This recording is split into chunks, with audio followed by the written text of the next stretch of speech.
Hello everyone, welcome you all in this due 2019 and 18 thermodynamics and EMT paper solution. आज हम लोग thermodynamics और electromagnetic theory जिसमें electrostatic, electrodynamics और मैग्नेटोडायनेमिक्स का हम लोग कुछ पोर्शन का क्वेश्चन देखेंगे। और सबसे पहले 2019 के कुछ क्वेश्चन देखेंगे और फिर 18 के क्वेश्चन देखेंगे, ठीक है। तो आइए अपना लेक्चर स्टार्ट करते हैं बिना समय को वेस्ट किए। पहला क्वेश्चन है वाटर हैज ए कांस्टेंट, ये 2019 का क्वेश्चन है ड्यू का। Water has a constant heat capacity of 4.2 joule पर पर केल्विन पर केजी। दोस्तों 4200 होता है वो, दरअसल कितना होता है 4200 over the temperature range 0 to 100 degree Celsius. A kilogram of water initially at 0 degree Celsius is brought in contact with a heat reservoir at 100 degree Celsius. When the water comes to equilibrium, what is the total change in entropy of the universe? दोस्तों यहाँ पे क्या कह रहा है कि water है 1 kg जो 0 डिग्री सेल्सियस टेम्परेचर पे है, और ये कांटेक्ट में लाया जा रहा है एक हीट रिजर्वर का जो 100 डिग्री सेल्सियस पे है, ठीक है। और आप जब इक्विलिब्रियम रीच करेगा वाटर, तब हमको बताना है कि total change of entropy of the universe क्या होगा। तो दोस्तों जो entropy, total change of entropy of universe जो होता है वो क्या हो जाएगा, change of entropy of the water plus change of entropy of the reservoir, दोनों का सम जो होगा वो यूनिवर्स का एंट्रोपी चेंज होगा। इस तरह क्वेश्चन बहुत ही कॉमन है, बहुत ही very very important, different exam में पूछे जाते हैं। तो आज आप इस तरह क्वेश्चन बनाने सीख लीजिए जब ब्रॉट इन कॉन्टेक्ट का क्वेश्चन आए, ठीक है। जे एन यू BHU में आ चुका है, DU में आ चुका है, इस तरह क्वेश्चन आपके जैम में आ चुका है, JNU में आ चुका है, ठीक है। तो बहुत ही इंपॉर्टेंट, आइए देखते हैं इसका solution. Okay, so you can see here DU MSc Entrance 2019 Thermal and EMT. So solution is given that S is 4200, दोस्तों 4.2 ने 4200 जूल पर केजी पर केल्विन ले लेंगे। जो वाटर का टेम्परेचर है वो 0 डिग्री सेल्सियस दिया है, और आपको बताते चले कि ऐसा यूनिट जो है टेम्परेचर का वो केल्विन है। तो हम लोग क्या करेंगे, 273 ऐड कर लेंगे। तो आपको मालूम है डिग्री सेल्सियस से केल्विन में जाने के लिए 273 से ऐड करते हैं, तो ये 273 केल्विन हो गया। उसी तरह दोस्तों जो रिजर्वायर का टेम्परेचर है वो कितना दिया हुआ है 100 डिग्री सेल्सियस, तो उसको केल्विन में चेंज कर लेते हैं ऐसा यूनिट में। तो अगर 273 ऐड किया तो कितना हो गया ये 373। अब यहाँ पे मास कितना दिया है 1 kg। Okay, so delta S of water जो होगा दोस्तों, इंट्रॉपी चेंज ऑफ वाटर जो होगा वो इंटीग्रेशन dQ/T होगा, चूँकि ये T1 से T2 टेम्परेचर को क्या करेगा, रिच करेगा। इनिशियली T1 पे है यानी कि 0 डिग्री सेल्सियस पे है, और ये रिच करेगा 373 जो रिजर्वायर के चूँकि कांटेक्ट में है, तो उतना टेम्परेचर ये रिच करेगा। T1 से T2 ms/dt/T। ये जो dq है दोस्तों, इसका वैल्यू होता है ms/dt। तो ये देखिए ms और dt/t का इंटीग्रेशन करेंगे तो ln t हो जाएगा। लिमिट होगा T1 से T2, जब आप लिमिट भी ले लेंगे तो आ जाएगा ln T2/T1। आशा करता हूँ इतना आप कर पा रहे होंगे। और दोस्तों m का वैल्यू 1 है और ये s का वैल्यू 4200 है ऐसा यूनिट में वैल्यू, और ln T2 373 और T1 273।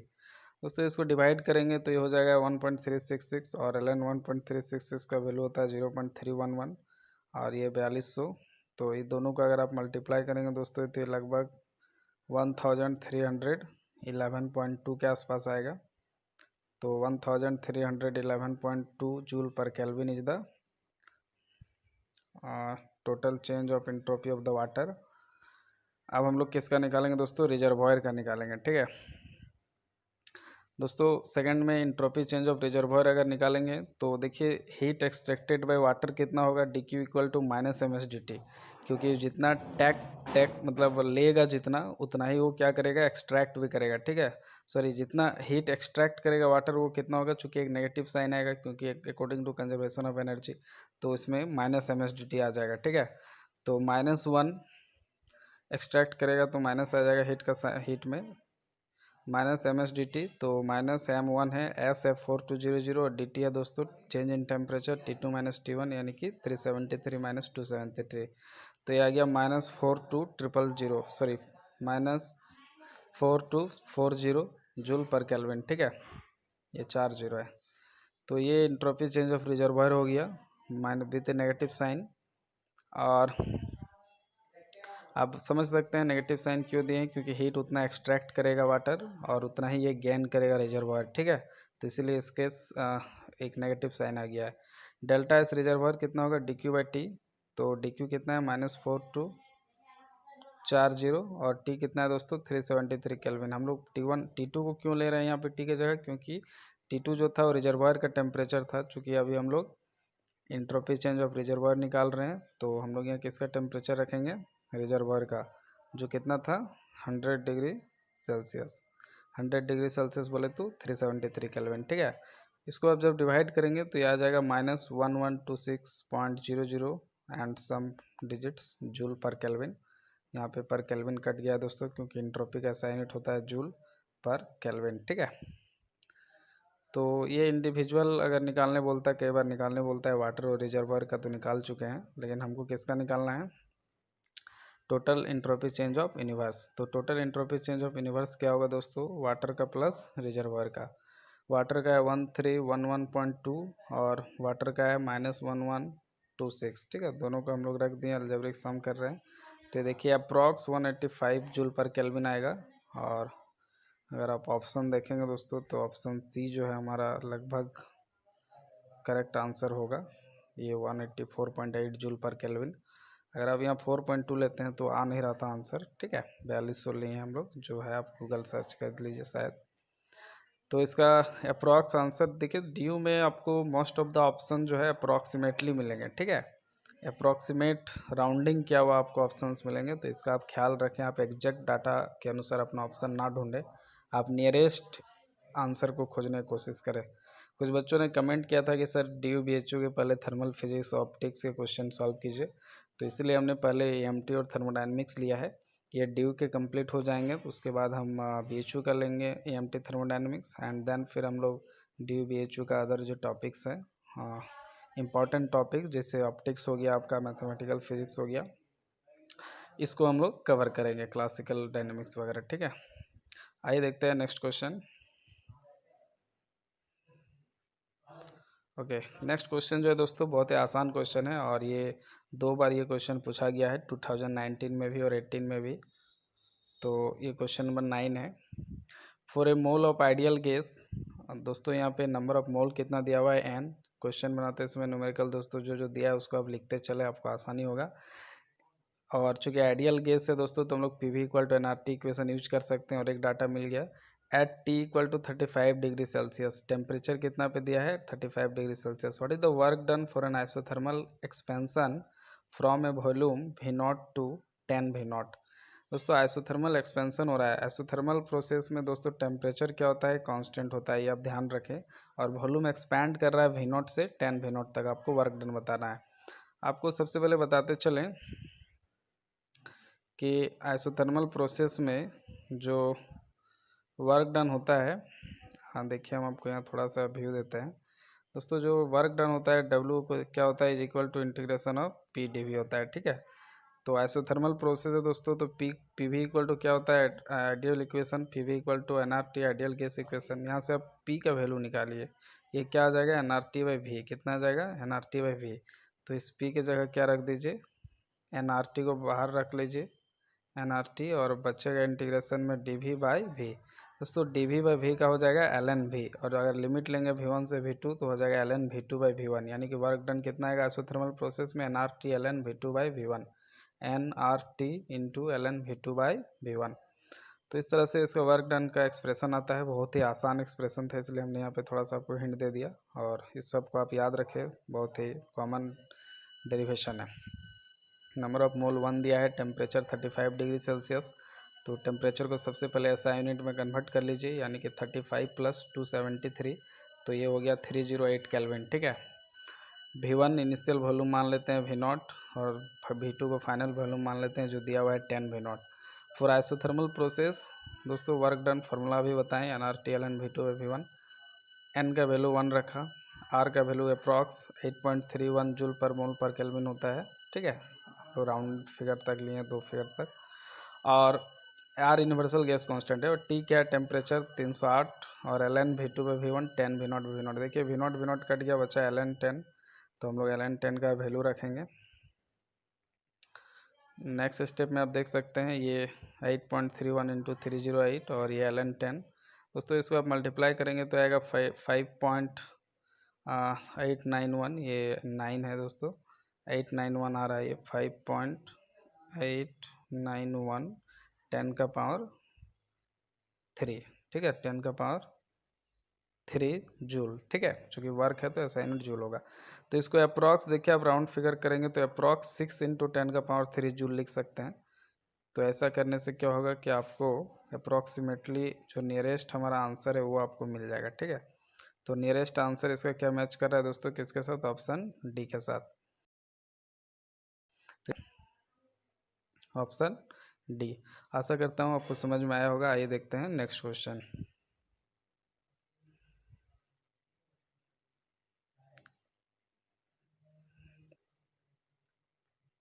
Question number 12.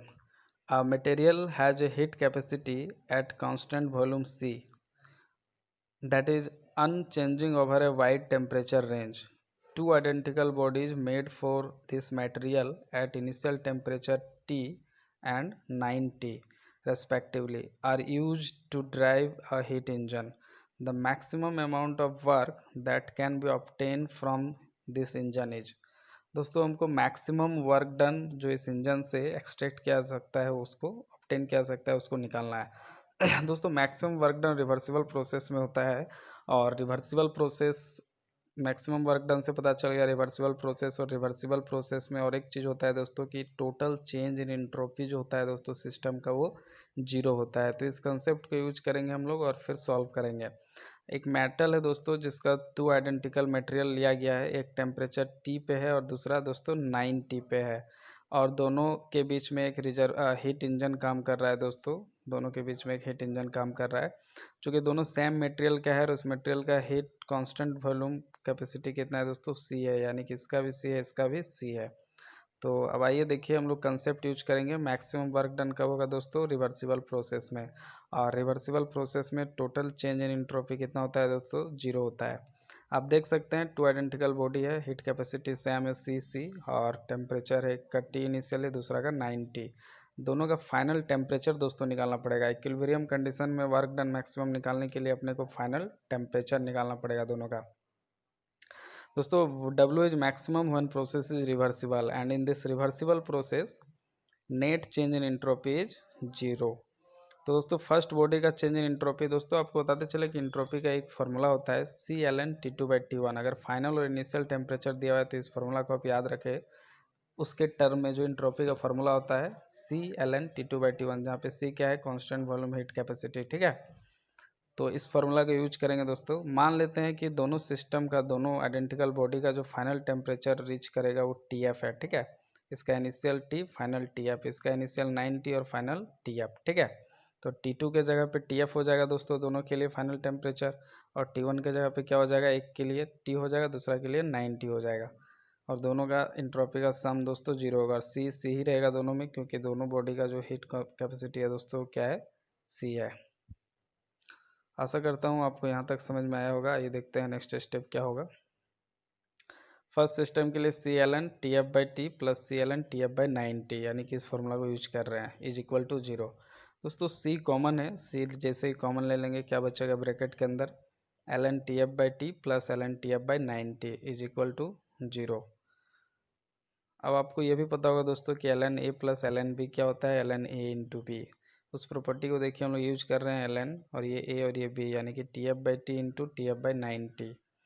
तो ये TF स्क्वायर हो गया और नीचे में T और 9T स्क्वायर हो गया। दोस्तों ये C को भी उठा के RHS में लाएंगे तो 0 हो जाएगा। तो नेक्स्ट स्टेप क्या बचेगा, Ln square by 9T square equal to 0। आप यहाँ से देख सकते हैं अब Ln को अगर उठा के इधर लेंगे तो e⁻0 हो जाएगा। तो देखिए e⁻0 और e⁻0 का वैल्यू कितना होता है, 1। तो इस तरह से हमारे पास क्या बचा दोस्तों, TF square by 9T square is equal to 1। तो यहाँ से आप देख सकते हैं कि आसानी से हम लोग फाइनल टेम्परेचर TF निकाल सकते हैं। तो TF square equal to 9T square and so TF equal to 3T। तो दोस्तों फाइनल टेम्परेचर मिल गया। अब आपको मालूम है कि जो वर्क डन होता है दोस्तों क्या होता है, CdT होता है। कितना होता है, CdT होता है। तो C T1 माइनस TF पहला की लिए वर्क डन जितना करेगा और दूसरा कितना वर्क डन करेगा दोस्तों, C into T2 minus TF। ये हमारा नेट वर्क डन हो गया, दोनों आइडेंटिकल बॉडी का नेट वर्क डन। ठीक है, दोनों को जोड़ दिया हमने तो टोटल मैक्सिमम वर्क डन मिल जाएगा। इस तरह का क्वेश्चन JEM में भी एक आ चुका था दोस्तों, 2017 में आया है। C पहला का इनिशियल टेम्परेचर दोस्तों T1 है और फाइनल कितना है दोनों का अभी निकालें। देखिए 3T निकालें अभी, 3T प्लस C 9T है सेकेंड का इनिशियल टेम्परेचर और फाइनल है 3T। दोस्तों इसको आप सॉल्व कीजिए, -2C आ रहा है, इसको सॉल्व कीजिए 6TC आ रहा है, तो फाइनली 4TC या CT भी इधर उधर ऑर्डर चेंज करने से कोई फ़र्क नहीं पड़ेगा। तो दोस्तों जो हमारा मैक्सिमम वर्क डन होगा कितना आ रहा है, वो 4CT आ रहा है। ठीक है, तो इस तरह से हमारा ऑप्शन बी क्या होगा दोस्तों, करेक्ट होगा। आशा आपको समझ में आया होगा। 4CT will be the correct answer. आइए देखते हैं नेक्स्ट क्वेश्चन।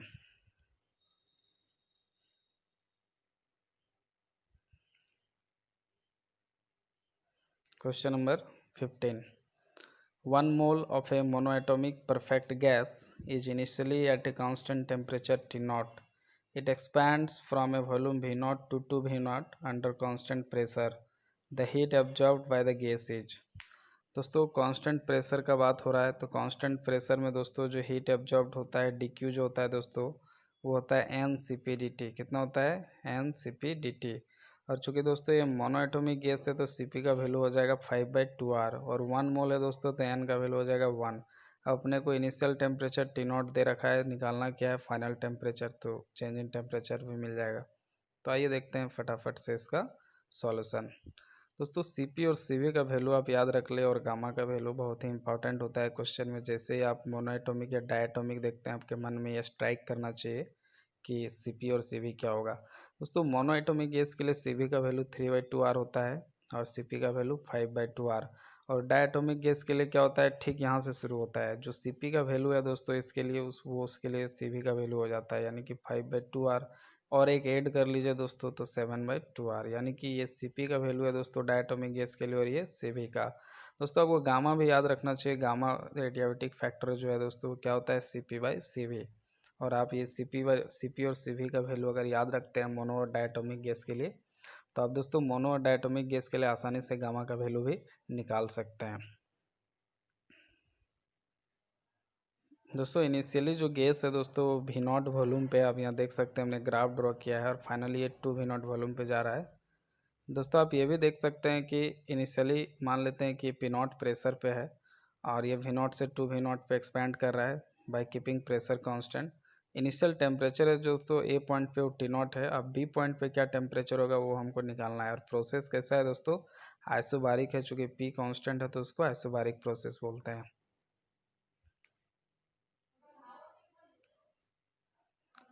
दोस्तों DQ जो होगा वो बाय फार्मूला NCP/dt होता है। चूँकि 1 मोल गैस दिया हुआ है तो N1 हो गया दोस्तों। Cp अभी हम आपको बताएं गैस क्वेश्चन में दिया है, मोनोएटॉमिक है तो 5/2R हो गया। dt मतलब चेंज इन टेम्परेचर, तो हम लोग पॉइंट बी का टेम्परेचर माइनस पॉइंट ए का टेम्परेचर, क्योंकि पॉइंट बी अभी जो ग्राफ दिखाएं उसमें फाइनल पॉइंट है दोस्तों और पॉइंट ए क्या है हमारा इनिशियल पॉइंट है, आप यहाँ देख सकते हैं। तो change in temperature point B का टेम्परेचर माइनस पॉइंट ए का टेम्परेचर। तो ए का टेम्परेचर तो मालूम है दोस्तों T0, बट बी का नहीं मालूम है तो उसको निकालना पड़ेगा। तो इसको इक्वेशन 1 मान लेते हैं और आइए उसको निकालते हैं इस TB को। ठीक है दोस्तों, चूँकि आइसोबारिक प्रोसेस है, P कांस्टेंट है, ओके। और हम लोग जानते हैं आइडियल गैस है तो उसका इक्वेशन यूज कर सकते हैं, क्या होता है PV = NRT। तो आप यहाँ से देख सकते हैं दोस्तों P/V/T जो होगा वो क्या होगा NR/P। दोस्तों N नंबर ऑफ मोल 1 है जो कांस्टेंट है, R यूनिवर्सल गैस कांस्टेंट है और P भी चूँकि आइसोबारिक प्रोसेस है तो कांस्टेंट है, तो पूरा ये टर्म कांस्टेंट है दोस्तों। यानी V/T जो रेशियो है वो कांस्टेंट हो गया, यानी V/T का जो कंपोनेंट होगा दोस्तों अलग अलग वो क्या होगा, इक्वल होगा। यानी कि VA/TA is equal to VB/TB, यानी कि पॉइंट ए पे जो VA और TA का रेशियो होगा दोस्तों, V और T का, वो पॉइंट B पे भी रेशियो के बराबर होगा। ठीक है, तो यहाँ से आप देख सकते हैं पॉइंट ए पे जो वॉल्यूम है दोस्तों V0 है अकॉर्डिंग टू क्वेश्चन, और फाइनल पॉइंट ए पे जो टेम्परेचर है वो T0 है दोस्तों। फाइनली वॉल्यूम एक्सपैंड होकर कितना हो रहा है 2 V0 और जो टेम्परेचर है दोस्तों कितना हो रहा है टीवी हो रहा है, ठीक है। पॉइंट बी पे टेम्परेचर को टीवी ही मान लेते हैं दोस्तों। यहाँ से देखिए अब वी नॉट कट गया और टीवी कितना आ रहा है, टू वी नॉट आ रहा है। कितना आ रहा है, सॉरी दोस्तों, ये वी नॉट हम लिख दिए हैं, 2T0 आ रहा है। कितना आ रहा है, 2T0, ठीक है। तो टीवी का वैल्यू 2T0 आ गया दोस्तों, माफ़ कीजिएगा, ये वी नॉट हो गया है, T0 है ये। तो यहाँ पे अब रख दीजिए दोस्तों। तो फ्रॉम इक्वेशन 1 2 हो गया, from equation 1 D Q equal to 5/2R 2T0 minus T0 यानी T0, तो आ गया 5/2R T0। तो इस तरह से जो दोस्तों हीट एब्जॉर्ब्ड है वो कितना आ गया, 5/2R T0, यानी कि ऑप्शन बी से ये मैच कर रहा है। तो ऑप्शन बी क्या होगा दोस्तों, हमारा करेक्ट आंसर होगा। आइए देखते हैं next question.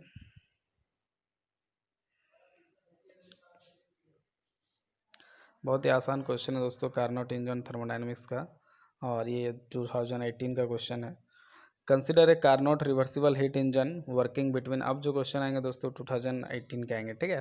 Consider a Carnot reversible heat engine working between the temperature of melting ice and steam. दोस्तों मेल्टिंग आइस मतलब 0 डिग्री सेल्सियस और स्टीम मतलब 100 डिग्री सेल्सियस बॉइलिंग वाटर, ठीक है। ये सब याद रखें दोस्तों, देख रहे हैं आप यहाँ थ्योरी पे आपको दिमाग लगा लेना है टर्म से। The efficiency of this heat engine will be approximately equal to, approx पूछ रहा है, ठीक है, ओके। तो दोस्तों आपको मालूम होगा कि कार्नोट इंजन में जो फार्मूला होता है एफिशिएंसी का वो कितना होता है, 1 - T2/T1, जहाँ पे T1 दोस्तों सोर्स का टेम्परेचर होता है, T2 सिंक का टेम्परेचर होता है। सोर्स का टेम्परेचर हमेशा सिंक के टेम्परेचर से दोस्तों ज़्यादा होता है, यानी कि T1 is greater than T2। तो अभी जो हमारा दोस्तों टेम्परेचर है वो किसका किसका लेने बोला है, किसके किसके बीच में काम कर रहा है, वो आइस पॉइंट और स्टीम पॉइंट। आइस पॉइंट मतलब दोस्तों 0 डिग्री सेल्सियस यानी कि 273 केल्विन, और स्टीम पॉइंट मतलब 100 डिग्री सेल्सियस यानी कि 373 केल्विन।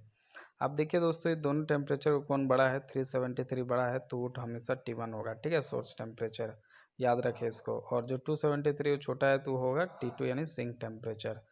अब दोस्तों इफिशियंसी का जो फॉर्मूला है कार्नोट रिवर्सिबल इंजन का, वो क्या होता है, 1 - T2/T1।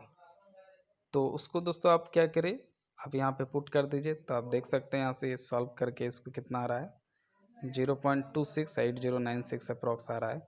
परसेंटेज में चेंज करने के लिए क्या करना पड़ेगा दोस्तों, 100 से मल्टीप्लाई करना पड़ेगा। यहाँ पे ये स्टेप नहीं है, माफ़ कीजिएगा।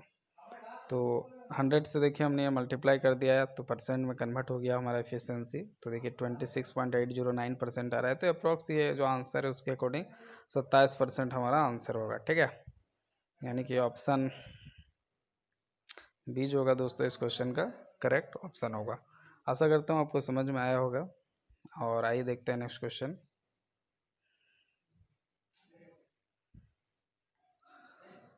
ये इलेक्ट्रोमैग्नेटिक थ्योरी का 2018 का एक काफ़ी बढ़िया क्वेश्चन है दोस्तों। For an electromagnetic wave traveling in free space given by E is equal to em sin omega t minus beta z y cap, ये y cap वेक्टर दोस्तों डायरेक्शन बता रहा है। The magnetic field B will be given by, दोस्तों electric field का equation दिया है और मैग्नेटिक फील्ड का इक्वेशन निकालना है दोस्तों। इस तरह क्वेश्चन बहुत ही इंपॉर्टेंट होते हैं दोस्तों, खास करके जेस्ट TFR में पूछे जाते हैं, पूछे भी गए हैं 2 बार। तो उम्मीद करता हूँ आप इसको अच्छा से समझेंगे दोस्तों। अगर आपको इलेक्ट्रिक फील्ड गिवन है, आपको स्टैंडर्ड इलेक्ट्रिक फील्ड का पहले फॉर्मेट मालूम होना चाहिए। तो ये स्टैंडर्ड इलेक्ट्रिक फील्ड का इक्वेशन है दोस्तों, E इक्वल टू, ये वेक्टर फॉर्म में, E equal to E0 sine omega T minus KX N cap, ठीक है। हाँ हम एक पर्टिकुलर डायरेक्शन में बात कर रहे हैं। तो इलेक्ट्रिक फील्ड अभी जो दिया हुआ है कितना दिया हुआ है दोस्तों, EM मैग्नीट्यूड बता रहा है, maximum value of electric field. यहाँ पे E0 भी वही काम कर रहा था, सिर्फ रिप्रेजेंटेशन अलग अलग है। E इक्वल टू दिया हुआ है M sine omega T minus beta Z Y cap, ठीक है। देखिए दोस्तों ओमेगा टी माइनस KX रहे या KX माइनस ओमेगा टी, बहुत ज़्यादा फर्क नहीं पड़ता है, और सिर्फ डायरेक्शन इधर उधर हो जाता है वेव का प्रोपिगेशन का। तो उसके लिए आप चिंता मत कीजिएगा, बी निकालना है, ठीक है। तो दोस्तों जो फॉर्मूला होता है हमारा बी का, वो होता है 1/c K cap cross E।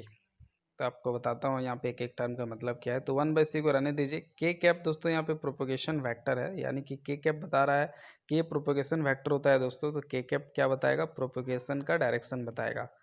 तो प्रोपोगेशन का डायरेक्शन होता है दोस्तों, ये देखिए ये आप देख रहे हैं स्टैंडर्ड इक्वेशन, देखिए जैसे के के साथ जो लगा हुआ है, जैसे एक्स लगा हुआ है मतलब एक्स डायरेक्शन में प्रोपोगेट कर रहा है, अगर यहाँ जेड लगा रहता है के जेड तो जेड डायरेक्शन में प्रोपोगेट कर रहा है, ठीक है। तो देखिए यहाँ पे क्या है, बीटा जेड, ओमेगा टी नहीं, ये तो दोस्तों फेज है। यहाँ पे आप देखिए बीटा जेड क्या है दोस्तों, यहाँ पे जेड बता रहा है कि ये जेड डायरेक्शन में प्रोपोगेट कर रहा है, यानी कि हमारा के कैप के जगह क्या होगा, तो जेड डायरेक्शन का यूनिट वेक्टर जेड कैप होता है, तो जेड कैप होगा, समझ पा रहे हैं। Okay, cross E electric field जो है वेक्टर, देखिए इसको रख देंगे A M sine omega T minus beta Z और वाई कैप पूरा जो दिया हुआ है, ठीक है। ओके,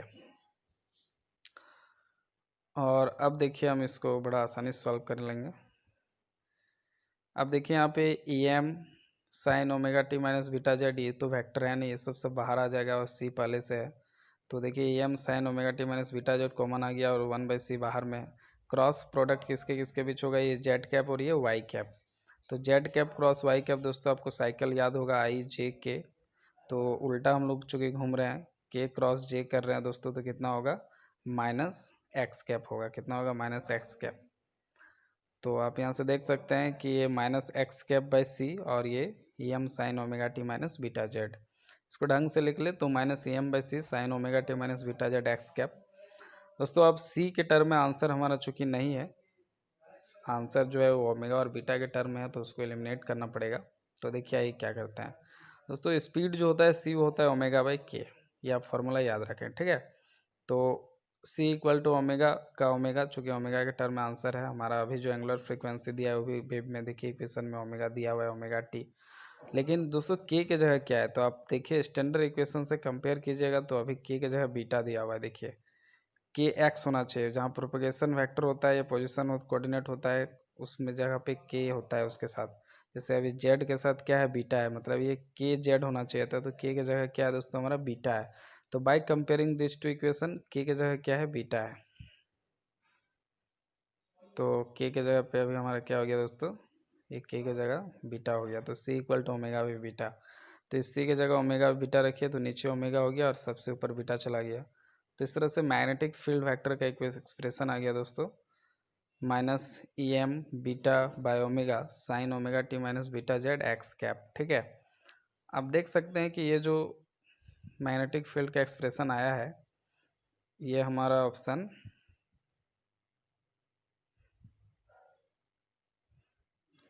बी के साथ मैच कर रहा है, ठीक है।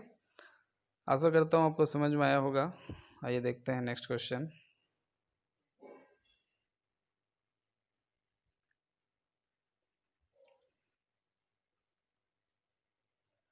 ये भी क्वेश्चन 2 बार आ चुका है। 44, an ideal monoatomic gas initially at T equal to 20 degree Celsius expands adiabatically from a volume V naught to 5 V naught, then the final temperature is। दोस्तों इस तरह क्वेश्चन बहुत इंपॉर्टेंट है, जेस्ट में कई दफ़ा आ चुके हैं, जैम में भी आ चुके हैं, तो आप अच्छा से देखिए इसको, ठीक है। टेम्परेचर इनिशियल कितना है दोस्तों, 20 डिग्री सेल्सियस, यानी कि 20 प्लस 273 यानी कि 293 केल्विन, और फाइनल टेम्परेचर निकालना है। वॉल्यूम कहाँ से कहाँ एक्सपेंड कर रहा है, इनिशियल वॉल्यूम वी नॉट है, फाइनल वॉल्यूम 5 वी नॉट है। चूँकि दोस्तों आइडियल गैस है तो P V equal to N R T होता है, और मोनोएटॉमिक गैस है दोस्तों तो इसके लिए क्या यूज कर सकते हैं, C V equal to 3/2 R और C P equal to 5/2 R, और गामा होता है दोस्तों एडियाबेटिक कॉन्स्टेंट या factor C P by C we.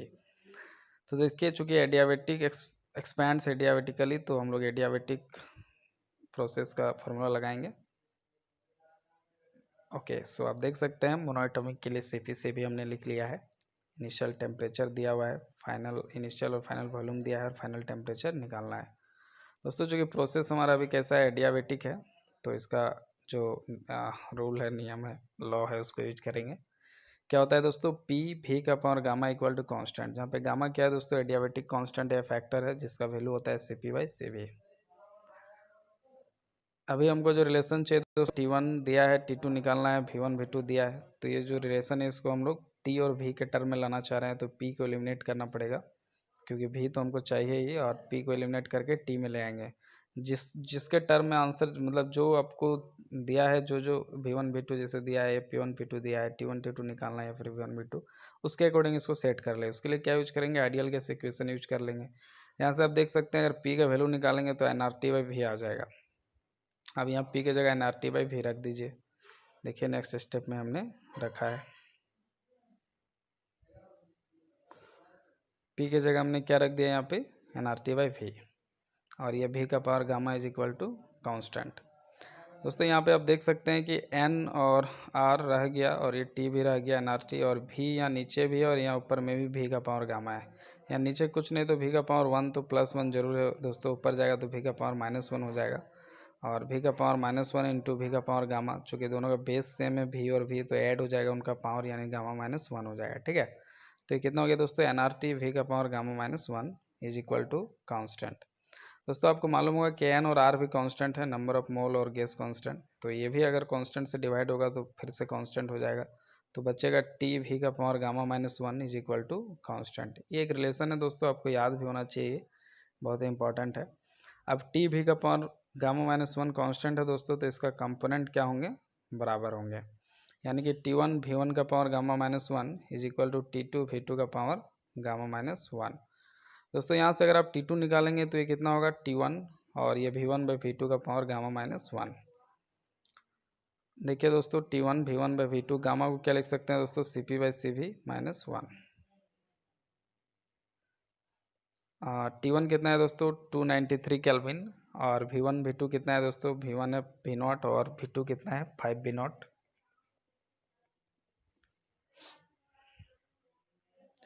और cp कितना है दोस्तों 5/2r, cv है 3/2r -1।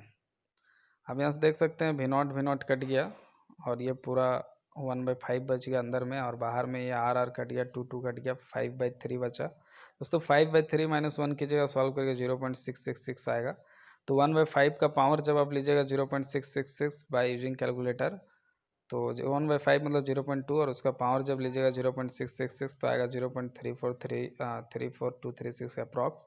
ये 293 t1 से मल्टीप्लाई है, तो फाइनली इसको मल्टीप्लाई करने के बाद ये आएगा दोस्तों, t2 जाएगा 100.3121 केल्विन आएगा, और डिग्री सेल्सियस में चूँकि ऑप्शन दिया है तो डिग्री सेल्सियस में जाने के लिए 273 से सब्ट्रैक्ट करना पड़ेगा।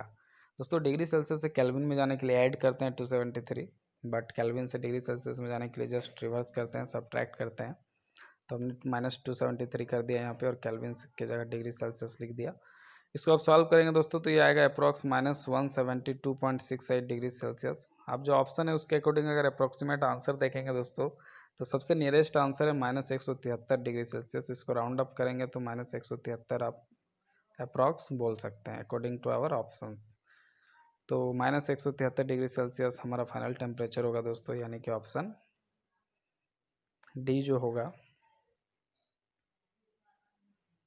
वो करेक्ट ऑप्शन होगा, that is option, sorry option D नहीं, माफ कीजिएगा, ऑप्शन सी क्या होगा, करेक्ट ऑप्शन होगा। यहाँ पे ऑप्शन डी नहीं, ऑप्शन सी होगा। ठीक है, option C.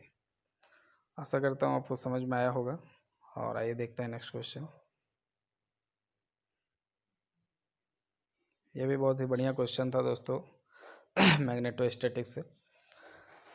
Which of the following current densities can generate the magnetic vector potential A equal to y square x cap plus x square y cap। दोस्तों एक magnetic vector potential दिया हुआ है A equal to Y square X cap plus X square Y cap, और अपने को current density बताना है। ठीक है, करंट डेंसिटी यानी कि J। दोस्तों तो हमको J निकालना है और A दिया हुआ है, तो देखिए आइए क्या यूज करते हैं। दो फार्मूला यूज करेंगे दोस्तों, well known formula. Magnetic vector potential ये दिया हुआ है और J निकालना है दोस्तों। मैग्नेटिक फील्ड निकाल लेते हैं पहले, या फिर मैग्नेटिक फ्लक्स डेंसिटी B को ही बोलते हैं। ये कितना होता है दोस्तों, कर्ल ऑफ A होता है, नहीं जानते हैं तो आज से याद रख लीजिए। और कर्ल ऑफ A कैसे निकालेंगे दोस्तों, आपको मालूम है कर्ल किसी वेक्टर कैसे निकालते हैं, आई cap j cap k cap. और कर्ल कर्ल मतलब क्या होता है, इसका कंपोनेंट क्या होता है दोस्तों, डो बाई डो एक्स, डो बाई डो वाई, डो बाई डो जेड। और ये वेक्टर का कंपोनेंट क्या है दोस्तों, वाई स्क्वायर है एक्स कैप के जगह पे, और वाई कैप के जगह पे मतलब अलॉन्ग वाई क्या कंपोनेंट है एक्स स्क्वायर, और जे का कोई टर्म नहीं है चूँकि जीरो के कैप हम लोग लिख सकते हैं, तो के का कंपोनेंट है जीरो। अब इसका क्रॉस प्रोडक्ट आपको आशा करता हूँ लेने आता होगा दोस्तों, नहीं आता हो तो सीख लीजिए। इसको पहले ब्लॉक कीजिए, इसको ब्लॉक कीजिए, इसको मल्टीप्लाई कीजिए इसको, तो डो Y by zero, dough by डो Y of zero zero, dough by dough Z of x square चूँकि जेड के रेस्पेक्ट में कर रहे हैं या जेड का कोई फंक्शन नहीं है तो ये कांस्टेंट ट्रीट करेगा, तो एक्स स्क्वायर का जीरो, यानी I cap zero minus zero plus J cap. अब इसको बीच वाला को ब्लॉक कीजिए तो dough by dough X zero, dough by do H Y S, do by dough Z of Y square is also zero, तो J cap का भी कंपोनेंट जीरो हो गया दोस्तों। के कैप में क्या होगा, इस रो को इस कॉलम को ब्लॉक करेंगे तो dough by dough x of x square two x हो जाएगा, डो बाई डो Y of Y square minus two y हो जाएगा, माइनस फार्मूला का होता है बीच में, तो two x minus two y, और ये के कैप वाला कंपोनेंट बच गया सिर्फ, यानी two times x minus y k cap, तो ये मैग्नेटिक फील्ड निकल गया। हमको निकालना है दोस्तों वॉल्यूम करंट डेंसिटी यानी कि जे। और एक बार फॉर्मूला यूज करेंगे दोस्तों, curl of B equal to होता है मी नॉट जे, तो यहाँ से जे इक्वल टू क्या हो जाएगा, one by mu naught curl of B. अब यहाँ पे और एक टर्म एड हुआ था दोस्तों, अब by Ampere circuit law, Ampere के मैक्सवेल ने और एक यहाँ टर्म एड किया था, मैक्सवेल थ्योरी में आप पढ़ते हैं, तो उसका यहाँ पे हम लोग यूज नहीं करेंगे, ठीक है। तो curl of B equal to mu naught J, तो J equal to one by mu naught curl of B, तो one by mu naught curl of B अब निकाल लेंगे, ठीक है। कर्ल ऑफ बी कैसे निकालेंगे, curl of any factor is i cap j cap k cap, और curl का कंपोनेंट होता है अलॉन्ग एक्स डो by dough x, along y डो बाई डो वाई, अलॉन्ग जेड डो बाई डो जेड। और मैग्नेटिक फील्ड बी का देखिए सिर्फ एक ही कंपोनेंट है, जेड एक्सिस वाला कंपोनेंट यानी के वाला कंपोनेंट, तो x component zero, y component zero, k cap के अलॉन्ग वैल्यू कितना है, magnitude two times x minus y. तो अब इसका हम लोग निकाल लेंगे दोस्तों। आप यहाँ से देखिए फर्स्ट टाइम इसको और इसको ब्लॉक करेंगे तो डो बाई डो Y of two times x minus y, तो टू बाहर रह जाएगा, एक्स कांस्टेंट ट्रीट करेगा जीरो, माइनस वाई का चूँकि वाई के रिस्पेक्ट में डिफ्रेंसिएशन होगा तो माइनस वन हो जाएगा, यानी कि माइनस टू आएगा, तो माइनस टू और आई कैप यानी कि माइनस टू आई कैप। दोस्तों उसी तरह जब वाई के लिए करेंगे तो ये और ये ब्लॉक हो जाएगा, डो बाई डो एक्स ऑफ इसका करेंगे तो टू आ जाएगा, टू और ये वन माइनस जीरो, और ये इधर से dough by dough Z of zero zero, यानी कि टू, और यहाँ बीच में माइनस है तो माइनस टू जे कैप। के लिए जब करेंगे दोस्तों, जब के लिए करेंगे थर्ड कंपोनेंट के लिए तो ये ब्लॉक हो जाएगा, डो by dough x of zero zero and डो बाई डो Y of zero is also zero, तो ये पूरा जीरो आ जाएगा। तो दोस्तों हमारे पास बचेगा कितना, वन बाई मी नॉट, और यहाँ से माइनस टू आई कैप और यहाँ से माइनस टू जे कैप। दोस्तों माइनस टू कॉमन लेंगे तो minus two by mu naught बचेगा X cap plus Y cap. दोस्तों आई कैप जे कैप को ही कई दफ़ा एक्स कैप वाई कैप भी लिखते हैं, मतलब एक्स एक्सिस के अलॉन्ग यूनिट वेक्टर, और ये वाई कैप मतलब वाई एक्सिस के अलॉन्ग यूनिट वेक्टर। तो दोस्तों हमारे इस तरह से वॉल्यूम करंट डेंसिटी जे जो है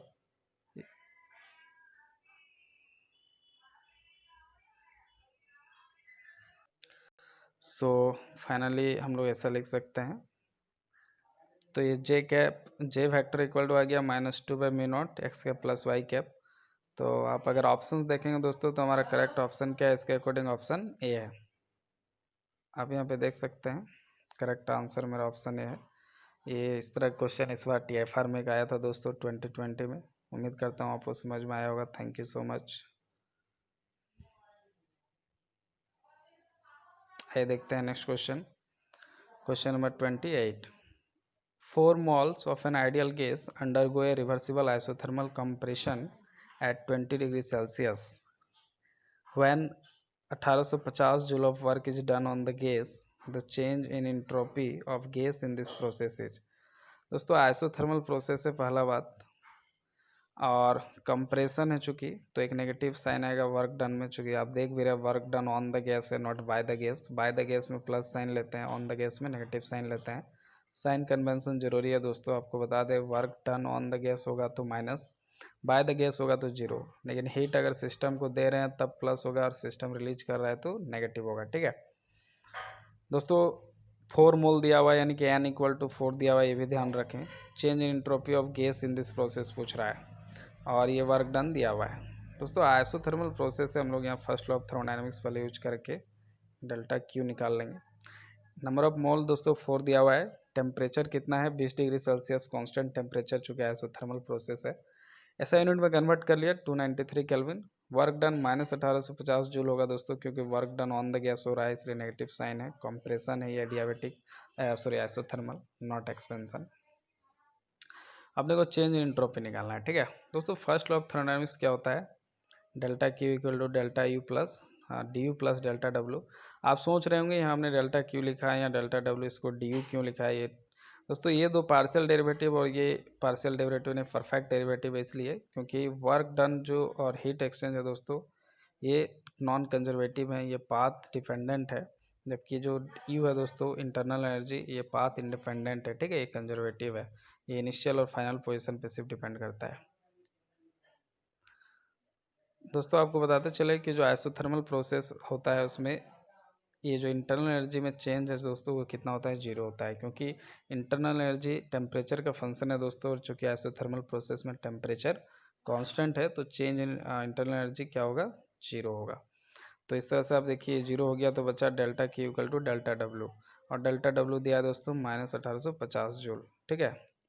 अब दोस्तों आपको ये भी बताते चले कि जो इंट्रोपी चेंज होता है वो होता है डेल्टा Q बाई टी, और डेल्टा Q कितना दिया हुआ है दोस्तों -1850 जूल, और टी कितना है 293 केल्विन। दोस्तों टी टेम्परेचर दिया हुआ था फिक्स 293 केल्विन, और डेल्टा Q निकाल लिए तो एंट्रोपी चेंज का फॉर्मूला लगा दिया यहाँ पे। अब इसको डिवाइड करेंगे तो आएगा 6.31, और नेगेटिव साइन चलता रहेगा अपना, तो चेंज इन एंट्रोपी कितना गया दोस्तों -6.31 जूल पर केल्विन। ये पर केल्विन है दोस्तों, पर केल्विन है, जूल पर केल्विन। आशा करता हूँ आपको समझ में आया होगा। तो कौन सा ऑप्शन सही है दोस्तों, हमारा ऑप्शन डी सही है, that is -6.3 joule per kelvin, round up किया हुआ है दोस्तों। आशा करता हूँ आपको समझ में आया होगा, और आइए देखते हैं next question.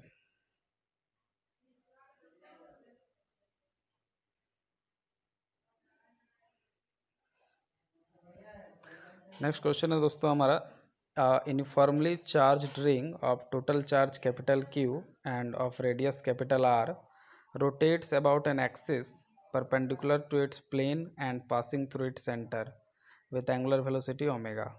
The magnetic field produced at the center of the ring is, दोस्तों बहुत इंपॉर्टेंट है, 2014 में भी जैम में आई थिंक इस तरह के एक दो बार क्वेश्चन आ चुके हैं, और जेस्ट में भी आ चुके हैं। आइए देखते हैं इसका सॉल्यूशन।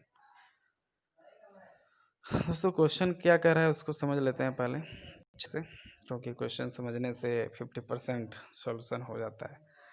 ये दोस्तों एक रिंग है जिसका टोटल चार्ज इस पर कितना है, कैपिटल Q है, इसका रेडियस R है, और ये एक एक्सिस है जो इसका प्लेन पे परपेंडिकुलर है, उसके अबाउट ये omega constant angular velocity omega से क्या कर रहा है, रोटेशन कर रहा है। दोस्तों इसके सेंटर पे अपने को क्या बताना है, मैग्नेटिक फील्ड बताना है। दोस्तों आपको बताते चले कि कोई भी लूप के चलते जो सेंटर पे मैग्नेटिक फील्ड होता है बी एट सेंटर, वो कितना होता है, μ0I/2r। दोस्तों मैग्नेटिक फील्ड लूप पे होता है, सेंटर पे होता है μ0I/2r, इसको इक्वेशन 1 मान लिया, क्योंकि μ0 तो कांस्टेंट है, 2 कांस्टेंट है, r गिवन है दोस्तों, लेकिन अभी i नहीं गिवन है, ठीक है, तो हमको i को गिवन पैरामीटर में चेंज करना पड़ेगा, यानी कि ओमेगा और q में और r में ही चेंज कर सकते हैं उसको ओनली। तो आइए i को चेंज करते हैं और फिर इक्वेशन 1 में रख देंगे तो आंसर आ जाएगा। आपको मालूम होगा दोस्तों जो करंट होता है वो क्या होता है, चार्ज बाय टाइम। उन टाइम पीरियड में जो चार्ज होगा वो तो Q ही होगा दोस्तों रिंग पे, और टाइम पीरियड T कितना होता है दोस्तों, 2π/ओमेगा। तो यहाँ से देखिए ओमेगा ऊपर चला गया, ओमेगा Q/2π, ठीक है। तो इस तरह से हमारा करंट आई कितना निकल गया दोस्तों, ओमेगा Q/2π। तो आई की जगह पे रख दीजिए दोस्तों ओमेगा Q/2π। तो आप उसको यहाँ पे जैसे पुट कीजिएगा आप देख सकते हैं कि यहाँ पे magnetic field B at the centre कितना है दोस्तों, ये μ0/2r, और ये आई की जगह ओमेगा Q/2π। इसको आप ढंग से अरेंज कर लीजिए तो ये μ0 Q omega divided by 4πr, 2 × 4πr। तो यानी कि सेंटर पे मैग्नेटिक फील्ड कितना होगा दोस्तों इस रिंग का, μ0 Q ओमेगा/4πr। आशा करता हूँ आपको समझ में आया होगा।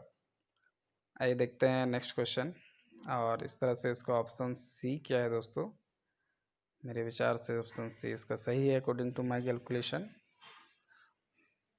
आइए देखते हैं next question.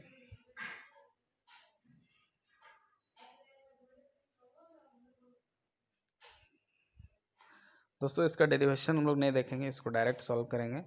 The temperature dependence of the magnetic susceptibility chi of a paramagnetic material with Curie temperature TC is given bye.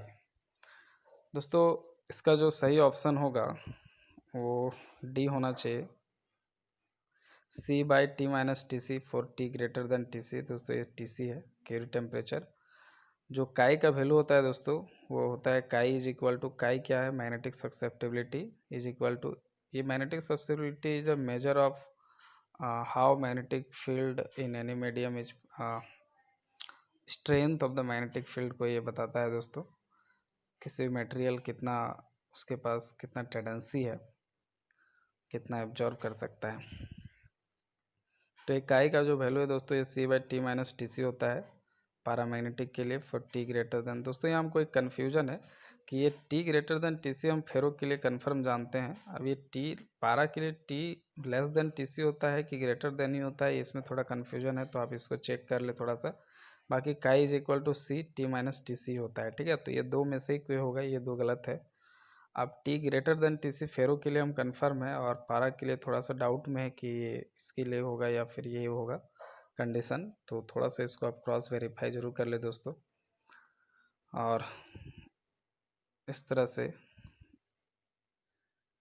Next question की ओर मूव करते हैं हम लोग। यहाँ पे भी हमने लिख तो दिया है T greater than T C according to my guess, आप थोड़ा सा इसको चेक कर ले दोस्तों, क्रॉस चेक। तो इस तरह से according to me option is correct, option correct option is D. आइए देखते हैं नेक्स्ट क्वेश्चन।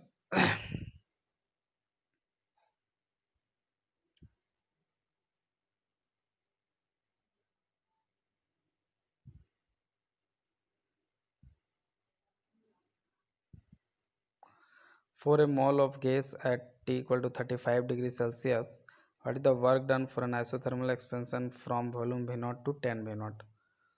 दोस्तों आइसोथर्मल प्रोसेस में जो वर्क डन होता है, चूँकि नंबर ऑफ मोल 1 दिया हुआ है, टेम्परेचर 35 डिग्री सेल्सियस है, यानी 308 केल्विन। वर्क डन निकालना है, V1 इनिशियल, V0 दिया है, फाइनल 10 V0 दिया हुआ है। तो work done in isothermal process की क्वेश्चन में रिपीट है 2018 में सर। तो isothermal process is given by W equal to nRT ln V2 by V1। ये आइसोथर्मल प्रोसेस का वर्क डन अभी देखे थे सिमिलर क्वेश्चन 1 इंटू 8.31 R का वैल्यू T308 और ln V2 10 V0 by V1 V0। दोस्तों ये V0 V0 कट गया, ln 10 का वैल्यू आप पुट कर दीजिए सिर्फ, और इसको कैलकुलेट कर लीजिए, तो आप देख सकते हैं कि आ जाएगा 5.893 जूल 10 का पावर 3, यानी कि अप्रॉक्स 6 10 का पावर 3 जूल इसका आंसर होगा।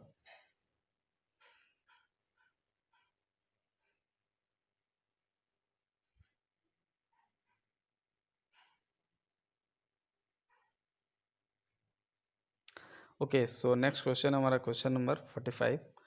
Consider a body of mass 5 gram which is heated from 100 Kelvin to 300 Kelvin. The specific heat for the body is 0.1 calorie per gram per degree. The total change in the entropy of the body is approximately equal to। दोस्तों body का मास दिया हुआ है और इसको T1 से T2 इतना यानी कि 100 से 300 केल्विन टेम्परेचर पे हीट किया जा रहा है, उसका स्पेसिफिक हीट कांस्टेंट दिया है, टोटल चेंज इन एंट्रोपी बताना है। तो आइए इसका फार्मूला लगा देते हैं। गिवन है मास 5 ग्राम, T1 100 kelvin, T2 300 kelvin, S यानी कि स्पेसिफिक हीट कांस्टेंट 0.1 कैलोरी पर ग्राम पर degree Celsius, change in entropy निकालना है। तो डेल्टा एस का फॉर्मूला क्या होगा दोस्तों, T1 से T2 रेंज ऑफ टेम्परेचर के लिए इंटीग्रेट कर देंगे, delta S equal to integration of d Q by T, और डी क्यू कितना होगा दोस्तों, m s d T by T. तो एम एस बाहर हो जाएगा, integration of d T by T हो जाएगा फ्रॉम लिमिट T1 से T2।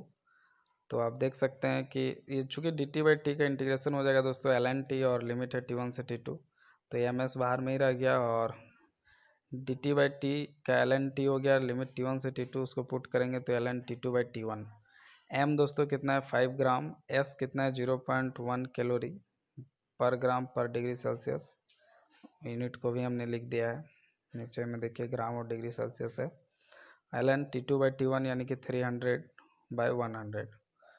तो ये 0000 एल एन यहाँ पे, ये देखिए एक सेकेंड कट गया, बचा एल एन 3, यहाँ से ये ग्राम ग्राम कट गया तो बचा 5 इंटू 0.1, 5 इंटू 0.1 कैलोरी पर डिग्री सेल्सियस, और ये एल एन 3, ठीक है।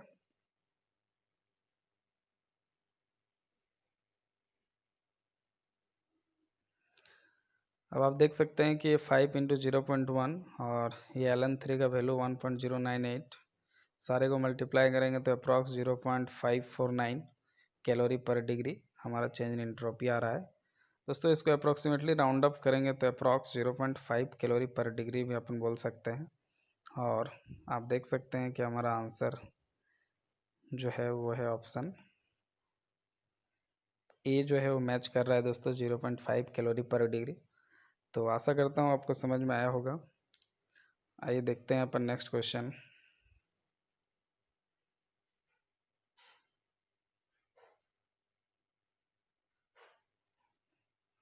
ओके, नेक्स्ट क्वेश्चन है दोस्तों करंट इलेक्ट्रिसिटी से। Semiconductor has 10 to the power 15 electrons पर centimetre cube and the mu of E मतलब मोबिलिटी ऑफ इलेक्ट्रॉन। दोस्तों म्यू जो है इलेक्ट्रॉन इलेक्ट्रिकल मोबिलिटी को इंडिकेट करता है और ई सब्सक्रिप्ट है मतलब इलेक्ट्रॉन का मोबिलिटी बता रहा है। That is 5000 centimetre square per volt second and 5 into 10 to the power 14 holes per centimetre cube. ठीक है, म्यू ऑफ हॉल्स इतना दिया हुआ है। If a field of 100 volt per centimetre is applied to it its total conductivity is. मतलब दोस्तों ये electron density दिया हुआ है एन ई, ये हॉल डेंसिटी दिया हुआ है एन एच, ये म्यू दिया हुआ है इलेक्ट्रॉन मोबिलिटी और ये हॉल्स मोबिलिटी म्यू एच दिया हुआ है और आपको टोटल कंडक्टिविटी सिग्मा निकालने बोल रहा है। तो आइए दोस्तों इसका फार्मूला देखते हैं अपन। SI यूनिट में कन्वर्ट किया है सब डाटा को। इलेक्ट्रॉन डेंसिटी यानी कि number of electron per unit volume दिया हुआ था 10 to the power 15 पर सेंटीमीटर क्यूब। तो 10 to the power 15 10 का पावर प्लस 6 से मल्टीप्लाई कर दिया तो पर मीटर क्यू हो गया, SI यूनिट में कन्वर्ट हो गया 10 का पावर 15 इंटू 10 का पावर प्लस 6। दोस्तों इलेक्ट्रॉन मोबिलिटी म्यू दिया हुआ था 5 इंटू 10 का power 3 centimetre square per volt second. तो इसको भी हमने SI यूनिट में कन्वर्ट कर दिया पर सेंटीमीटर, ऊपर में था चूँकि ओनली सेंटीमीटर स्क्वायर था तो इसके लिए हमने 10 का पावर -4 से मल्टीप्लाई किया तो ये मीटर स्क्वायर बन गया और बाकी तो ये वोल्ट सेकेंड SI यूनिट है। यहाँ पे भी देखिए पर सेंटीमीटर क्यू को हमने कन्वर्ट कर लिया मीटर क्यू में 10 का पावर प्लस 6 से मल्टीप्लाई कर दिया। ये प्लस 6 है दोस्तों, ये 16 मत समझिएगा इसको। और म्यू एच को भी देखिए यहाँ पे जो सेंटीमीटर स्क्वायर दिख रहा था उसको हमने SI यूनिट में मल्टीप्लाई कर दिया 10 का पावर -4 से तो बन गया SI यूनिट मीटर स्क्वायर में कन्वर्ट हो गया। इलेक्ट्रिक फील्ड दिया है, इसका कोई यूज नहीं है। हालांकि ये वोल्ट पर सेंटीमीटर दिया था तो हमने भी इसको वोल्ट पर मीटर कर दिया। 10 का पावर +2 से ये +2 होगा, यहाँ पे मल्टीप्लाई कर दिया। ठीक है, अपने को टोटल कंडक्टिविटी सिग्मा निकालना है दोस्तों, तो उसका फार्मूला लगाएंगे। सिग्मा इक्वल टू होता है दोस्तों E N E mu E plus N H mu H. ठीक है, तो ई मतलब चार्ज ऑफ इलेक्ट्रॉन, होल्स दोनों पे सेम चार्ज होते हैं दोस्तों। 1.6 10 का पावर -19 कूलम और ये एन ई कितना है 10 का पावर 15 इंटू 10 का पावर 6 प्लस इंटू म्यू कितना है दोस्तों 5 10 का पावर 3 इंटू 10 का पावर -4। एन एच है दोस्तों 5 10 का पावर 14 इंटू 10 का पावर 6 और म्यू एच है 400 इंटू 10 का पावर -4। अब इनको अगर आप सॉल्व करेंगे तो ये देखिए आप यहाँ से ये 5 को रहने दीजिए, 10 का पावर दोस्तों ये +6 और ये +6 और ये 3 9 और ये 15 24 में 4 गया तो 20 बचा। और यहाँ देखिए 14 6 20 20 में 4 गया तो 18 तो 20 और ये यहाँ से 2 जीरो है दोस्तों कट जाएगा तो ये 5 4 जा 20 और ये बचा 18। ठीक है दोस्तों, यहाँ पे आप देख सकते हैं 5 10 का पावर 20, इसको अपन 2 10 का पावर 19 लिख सकते हैं। इस जीरो को यहाँ पावर में एक और ऐड कर दिया। अब आप ये भी देख सकते हैं कि हम 10 का पावर सेम बना लेंगे तो कॉमन ले सकते हैं। तो यहाँ 10 का पावर 19 है, इसको 10 का पावर 19 बना देंगे तो एक जीरो यहाँ मल्टीप्लाई हो जाएगा 50। तो 50 10 का पावर 19 बना दिए और ये 2 10 का पावर 19। आप देख सकते हैं दोस्तों दोनों में से 19 10 का पावर कॉमन ले सकते हैं, इसलिए 10 का पावर 19 लिया क्योंकि बाहर -19 है, +19 कॉमन लेंगे तो ये कैंसिल हो जाएगा। बाकी आपकी मर्जी, आप कैसे भी इसको सॉल्व कर सकते हैं। देख सकते हैं 10 का पावर 19 कॉमन लिया तो ब्रैकेट के अंदर क्या बचा दोस्तों 50 और 2 यानी 50 + 2। 10 का पावर +19 -19 कैंसिल हो गया, बचा 1.6 और ये 50 + 2 52। दोस्तों अब यहाँ पे देख सकते हैं कि 1.6 और ये 52 मल्टीप्लाई करेंगे 83.2 हो जाएगा। तो इस तरह से 83.2 पर ओम पर मीटर हमारा आंसर, क्योंकि दोस्तों जो कंडक्टिविटी सिग्मा है उसका ऐसा यूनिट होता है पर ओम पर मीटर। तो 83.2 पर ओम पर मीटर आंसर आ गया। अब जो हमारे यहाँ पे आंसर था दोस्तों सेंटीमीटर में था, पर ओम पर सेंटीमीटर में था, ठीक है, यानी कि इस पर मीटर को कन्वर्ट करना था पर सेंटीमीटर में। तो पर मीटर को पर सेंटीमीटर में कन्वर्ट करने के लिए क्या करना पड़ता है दोस्तों, 100 से डिवाइड करना पड़ता है। क्या करना पड़ता है, 100 से डिवाइड। तो 0.832 बन गया। अगर इसको 100 से डिवाइड करेंगे तो कितना बन जाएगा, ये 0.832। तो इस तरह से दोस्तों ये क्या हमारा बन गया, पर ओम पर मीटर किस में कन्वर्ट हो गया दोस्तों, हमारा पर ओम पर सेंटीमीटर में। और ये जो दोस्तों पर ओम पर सेंटीमीटर है दैट इज ओम सेंटीमीटर, इसको हम लोग ऐसे लिख सकते हैं, पर ओम पर सेंटीमीटर को अगर एक साथ हम लोग पावर -1 कर दे तो इसका ये मतलब दोस्तों वही होता है, पर ओम पर सेंटीमीटर। आशा करता हूँ आपको समझ में आया होगा। इस तरह से इस क्वेश्चन का आंसर हो गया दोस्तों 0.832 पर ओम पर सेंटीमीटर, ठीक है। यानी कि ऑप्शन सी जो है दोस्तों इसका, सॉरी नॉट सी, इसका ऑप्शन बी जो है दोस्तों वो करेक्ट आंसर है, 0.832 पर ओम पर सेंटीमीटर। दोस्तों आपको बताते चले कि कुछ बच्चों ने कमेंट बॉक्स में कमेंट किया था कुछ आंसर को लेके कि 1 बिलियन 10 लैक्स होते हैं वगैरह, और कुछ बच्चों ने एक क्वांटम का क्वेश्चन में कैलकुलेशन मिस्टेक हो गया था, थोड़ा सा स्टेप सही लिखा था, बस नेक्स्ट स्टेप में उसका कैलकुलेशन में थोड़ा सा मिस्टेक एरर हो गया था, उसको कंसर्न ध्यान देने में। तो बच्चों इस तरह की गलतियाँ इंसान से ही होती हैं, हमसे भी होती हैं, ऑफकोर्स होंगी, भविष्य में भी हो सकती हैं। तो इसके लिए माफ़ी चाहता हूँ और उम्मीद करता हूँ कि इस तरह की अगर कोई गलतियाँ होती हैं तो आप उसको अपने से ठीक कर लें। आप बड़े बच्चे हैं, आप ग्रेजुएशन में, आप IIT JEM MSc एंट्रांस की तैयारी कर रहे हैं, एक अंडरस्टैंडिंग है आप में, तो उसको कमेंट में लिखने के बजाय आप खुद में दोस्तों उसको आप ठीक कर लें, और दुनिया को दिखाने की ज़रूरत नहीं है, क्योंकि आप और हम समझ रहे हैं। उम्मीद करते हैं आपको ये वीडियो अच्छा लगेगा। Thank you so much. और भी कोई अगर क्यूरीज हो तो आप कमेंट बॉक्स पे ज़रूर कमेंट करे रहे। तब तक के लिए बने रखें, कोविड-19 से अपने आप को सुरक्षित रखें। मिलते हैं नेक्स्ट लेक्चर में। Thank you so much.